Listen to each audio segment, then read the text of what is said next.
Уште 5 мина веќе пензионирани полициски службеници и началници, како еден разрешен командир од полициските станици во Штип и Кочани, се уапсени како дел од истрагата за пожарот во дискотеката Пулс во Кочани.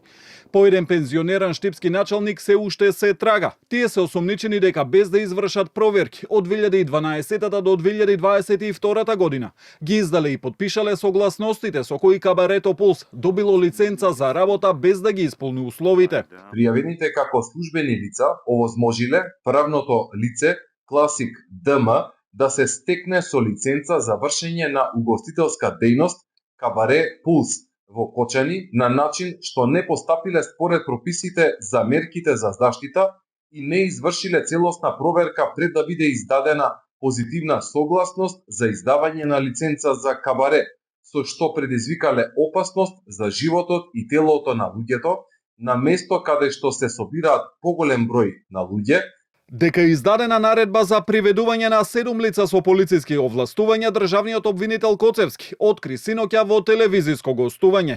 Но МВР ги демантираше наводите, објавени на некои портали, дека тоа ја компромитирало акцијата и било причина за тоа што поеден од осомничените се уште се трага. Со последната кривична пријава на МВР опфатени се и тројца поранешни полициски началници, кои веќе се во притвор со уште 4 други службеници што беа уапсени во првата акција. Тие се думина се во притвор, а за новоапсените се бараат само мерки на предпазливост. Со ова бројот на осомничените за трагедијата во Кочани надмина 60 лица, а од обвинителството вела дека се прибираат докази.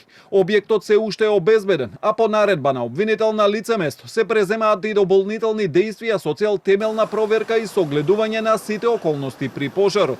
Се издаваат барања за дополнителни проверки, анализи и наредби за вештачења, а до овој момент за потребите на постапката се издадени наредби за анализа на податоци од преку 70 мобилни телефони и 30 на десктопи и лаптоп компјутери.